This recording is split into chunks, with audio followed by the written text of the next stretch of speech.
হাই friends, আজি মই পনীৰ টিক্কা বনাওঁ বুলি লৈছোঁ। একদম ৰেষ্টুৰেণ্টৰ নিচিনাকৈ মই আজি পনীৰ টিক্কা কিদৰে বনাব পাৰি সেইটো দেখুৱাই দিম। ইয়াতে মই বিলাহী, পিঁয়াজ, কেপচিকাম আৰু পনীৰ লৈ লৈছোঁ। গোটেইখিনি মই স্কুৱেৰ আকাৰত কাটি লৈছোঁ। আৰু কেপচিকাম আপোনালোকে য়েল্ল' কালাৰ বা ৰেড কালাৰৰ পালেও কোনো কথা নাই। গোটেইখিনি মিলাইও কৰিলে বেছি দেখিবলৈকে ধুনীয়া হয়। আহক মই কিদৰে বনাওঁ দেখুৱাই দিওঁ। প্ৰথমতে মই এখন পেনত অলপ ৰিফাইন তেল দি দিছোঁ আৰু ইয়াতে মই অলপ জনি দি দিম, অলপ জালুকৰ গুড়া দিছোঁ আৰু অলপ ইলাচিৰ গুড়া দিছোঁ। আৰু এতিয়া এইখিনিতে মই প্ৰায় 4 চামুচ বেচন দি দিছোঁ। এইখিনি এতিয়া ভালদৰে এইদৰে ভাজি ল'ব লাগিব অলপমান গোন্ধ ওলোৱালৈকে।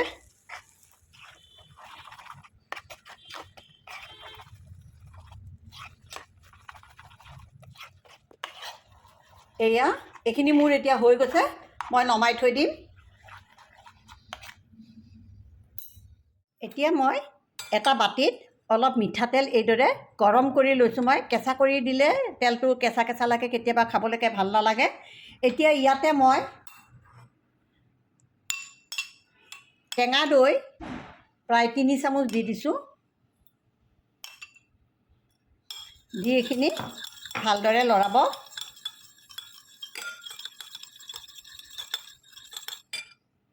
ক'লা নিমখ দি দিব।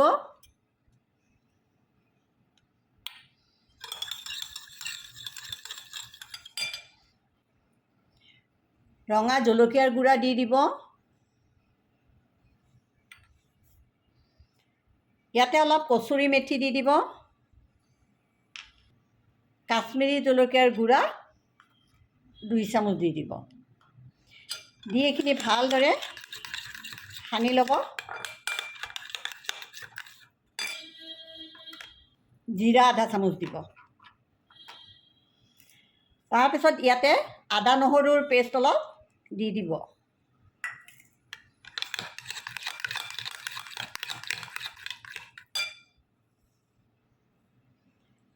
নেমুৰ ৰস অলপ দিব। আৰু এই বেচনখিনি যে মই ভাজিছিলোঁ, এই ভজা বেচনখিনি ইয়াতে দি দিব।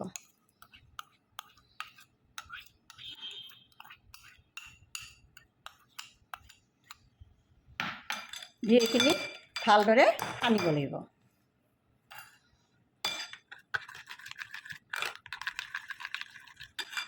ইয়াৰে পাছত ইয়াতে আপোনালোকে এই চব্জিখিনি গোটেই দি দিব। পনীৰ, বিলাহী, এই আটাইখিনিয়ে, পিঁয়াজ আৰু কেপচিকাম দি এইখিনি ভালদৰে সানি ল'ব। আৰু প্ৰায় 1-1.5 ঘণ্টাৰ কাৰণে মেৰিনেট কৰি থৈ দিব। 1.5 ঘণ্টামান থ'ব পাৰিলে ভাল।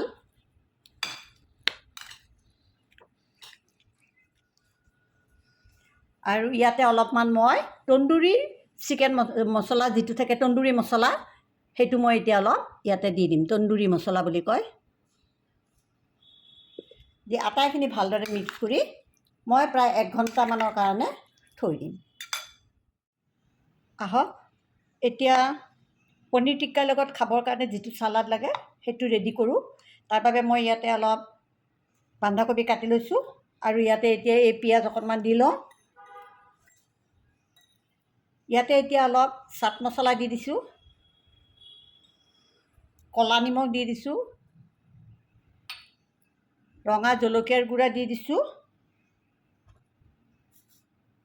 আৰু অলপ কাশ্মীৰী জলকীয়াৰ গুড়া দি দিছোঁ।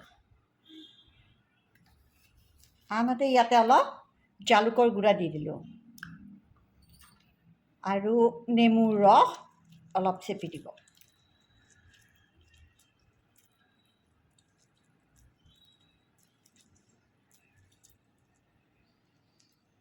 এতিয়া এইখিনি ভালদৰে এইদৰে হাতেদি সানি মিক্স কৰি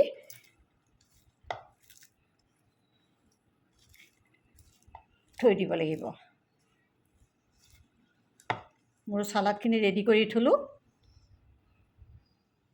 আহক এতিয়া মোৰ প্ৰায় 1 ঘণ্টা 10 মিনিটমান সময় হৈ গ'ল। মই মেৰিনেট কৰি ৰাখিছিলোঁ। এতিয়া মই এইদৰে বজাৰত ষ্টিক্স কিনিবলৈ পোৱা যায়। মই এমাজনৰ পৰা আনি থৈছিলোঁ। এতিয়া মই ইয়াতে এইবিলাক এটা এটাকৈ সুমুৱাই ল'ব লাগিব। আপোনালোকে এবাৰ যদি বিলাহী দিয়ে,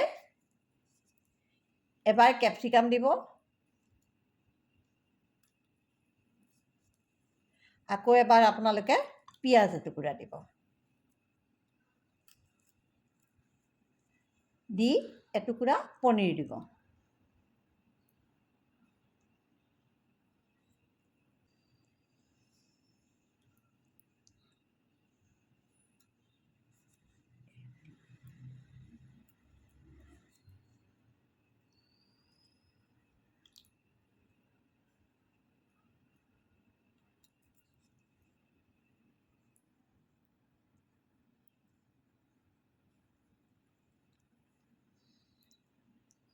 এইদৰে এডাল এডালকৈ গোটেইখিনিতে ভৰাই ল'ব লাগিব।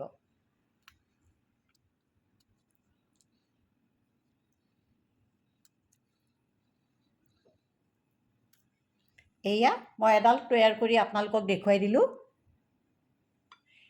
এইদৰে মই আটাইখিনিয়ে বনাই আপোনালোকক দেখুৱাই আছোঁ। এয়া মই আটাইখিনি এইদৰে ৰেডি কৰি ল'লোঁ। এতিয়া মই এইখিনি সেকিব লাগিব। মই দেখুৱাই আছোঁ কিদৰে মই কৰোঁ। এয়া মই ইয়াতে এখন এইদৰে বেঙেনা পোৰা এনেকৈ জালি এখন আছিলে মোৰ তাত, সেইখনৰ ওপৰতে মই এতিয়া সেকিম। এইদৰে আপোনালোকে ইয়াতে বহাই দিব।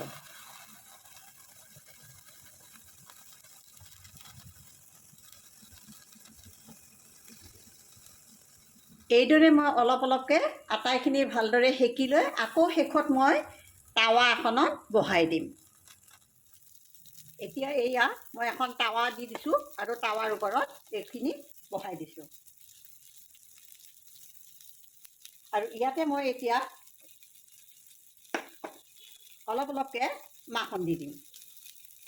ওপৰতো অলপমান মাখন দি দিব লাগে।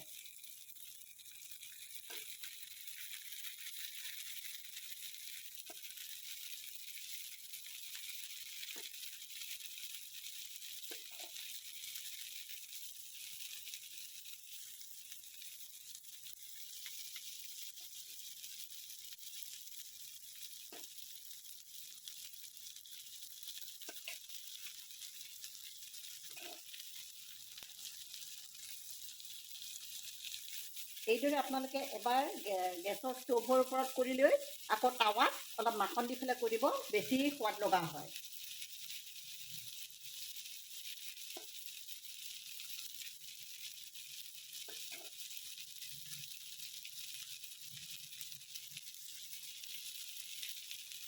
এইদৰে মই আটাইখিনি কৰি লওঁ।